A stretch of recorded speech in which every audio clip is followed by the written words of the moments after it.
Bienvenidos.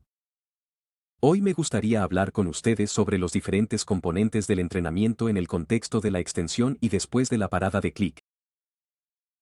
Aquí pueden ver en el gráfico 5 componentes importantes resumidos. En el eje Y derecho, pueden ver la cantidad de pasos por día, que va de 0 a 8000. En el eje Y izquierdo, pueden ver el porcentaje que ocupan los diferentes componentes del entrenamiento, como el fortalecimiento, el equilibrio o el estiramiento. En el eje X tienen la evolución temporal. Desde el inicio de la extensión hasta la parada de la extensión y hasta la 8ª semana después de la parada. Ahora vamos a hablar de cada uno de los componentes por separado. Comencemos primero con la asimetría. La forma de caminar asimétrica se documenta maravillosamente en la aplicación de salud. Con el iPhone, puedes desbloquearlo muy fácilmente. La forma de caminar asimétrica se refiere a una longitud de zancada uniforme durante el proceso de correr. Esto no debería ser un problema si caminas con apoyo, es decir, sobre el antebrazo, los apoyos o con bastones de senderismo. Una vez que entrenan para correr libremente, se vuelve cada vez más importante que ambas longitudes de zancada sean iguales. Si un paso es más corto que el otro, esto siempre indica una carga incorrecta o un paso que ya está atrasado, lo cual no debe tolerarse. Más bien, se debería prestar atención a mantener una longitud de zancada uniforme y entrenar esto también frente al espejo. En la fase inicial de la extensión, esto es casi inevitable debido a la tensión y la poca práctica de caminar libremente. Una asimetría en el rango entre 60 y 70% no es infrecuente después de la cirugía. Sin embargo, a medida que avanza el alargamiento, especialmente más allá de los 4 centímetros, deberá dedicarle cada vez más tiempo. Al caminar libremente, el componente asimétrico debe minimizarse tanto como sea posible. Aquí siempre deberían tener un ojo en el porcentaje de asimetría para entrenar una buena y uniforme forma de caminar. La mejor manera de practicar tu marcha es practicarla primero frente a un espejo y con una mano en un pasamanos. A medida que avance el entrenamiento y con un buen paso, serás completamente libre. Si aquí muestran una forma de caminar uniforme sin balanceo del torso, entonces la asimetría en la forma de caminar también se reducirá de manera consistente. En esta imagen se puede ver cómo se registró la asimetría durante la extensión. Después de la operación, aumenta bastante a un nivel alto. A través de un entrenamiento constante, el paciente pudo reducirla de manera excelente, hasta que finalmente volvió a un nivel normal. El siguiente componente sería el número de pasos.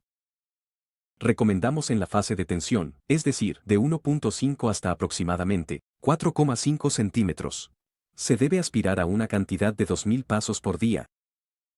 Esto les da un buen radio de movilidad, pero no se centra demasiado en la distancia de caminata, de modo que tengan suficiente tiempo para estirarse. Más allá de esos 4 a 5 centímetros, deberían haber encontrado su rutina diaria con estiramientos y ejercicios de clic, de modo que puedan ir ampliando su distancia de caminata a medida que realicen la extensión de manera disciplinada. Entonces, recomiendo que cada 1 o 2 semanas, aproximadamente, hacer 500 pasos más. Esto debería realizarse de manera constante y diaria, de modo que en los últimos 2/3 de la extensión lleguen a un número de pasos de 5000 a 7000 pasos por día. La razón de esto no es solo la regeneración significativamente más rápida, sino también la estructura ósea del espacio de extensión. A través de esta cantidad de pasos que realizan cada día, se apoya enormemente la remodelación ósea, y experimentarán una osificación mucho más rápida, en comparación con pacientes inmóviles o pacientes que solo dan muy pocos pasos. Casi siempre puedo determinar a partir de las radiografías si los pacientes solo dan unos pocos pasos al día y luego tienen que esperar mucho tiempo para la osificación, o si los pacientes dan un gran número de pasos al día, lo que en casi todos los casos conduce a una muy buena remodelación ósea. Ahora pasamos a los aspectos individuales: estiramiento, fortalecimiento y equilibrio.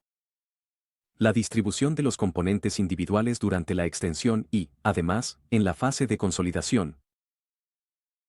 En el marco de la extensión, nos enfocamos en el estiramiento. Una vez finalizada la extensión, añadimos un programa de estabilidad durante las primeras semanas y reducimos el trabajo de estiramiento al 80%. Esto sirve para mejorar la percepción de profundidad y el control de la marcha durante la regeneración. Luego se añaden ejercicios de fortalecimiento para que puedan reconstruir su musculatura y recuperar tanto resistencia como fuerza. Pueden entrenar la parte superior de su cuerpo durante la fase de extensión, pero la musculatura de las piernas, y especialmente la musculatura de la cadera, deberían ejercitarse regularmente, de manera constante y disciplinada, varias veces al día, sin enfocarse en el desarrollo muscular. Como parte de los ejercicios de estiramiento, se debe realizar un calentamiento constante antes de estirar, ya que un músculo frío siempre conduce a una distensión o lesión, tiende a sufrir un desgarro muscular y un músculo ya calentado reacciona mejor a cualquier tipo de estímulo de estiramiento. Puedes entrenarte pedaleando suavemente en el ergómetro durante aprox. 5 minutos sin resistencia significativa o caminando despacio para calentar. Lo mismo se aplica para el enfriamiento después de estirarse. La intensidad del dolor al estirarse debería estar entre 5 y 6 de 10. Más es perjudicial. Menos no es efectivo. Distribuyan las sesiones de estiramiento en varias sesiones, diariamente. Recomendamos 4 sesiones al día de aprox. 1 hora. Esto significa que usted estará muy bien atendido con su programa básico, y estará lo mejor preparado posible para una extensión si sigue las pautas de manera constante y disciplinada. Para cada sección de la extensión, le proporcionaremos los ejercicios e instrucciones adecuados. Con esto, obtendrán un plan de acción eficiente y bien estructurado, que les permitirá mantenerse al día con la extensión ósea. La disciplina y la estructura son, no obstante, las claves para evitar déficits musculares y lograr una recuperación muy rápida.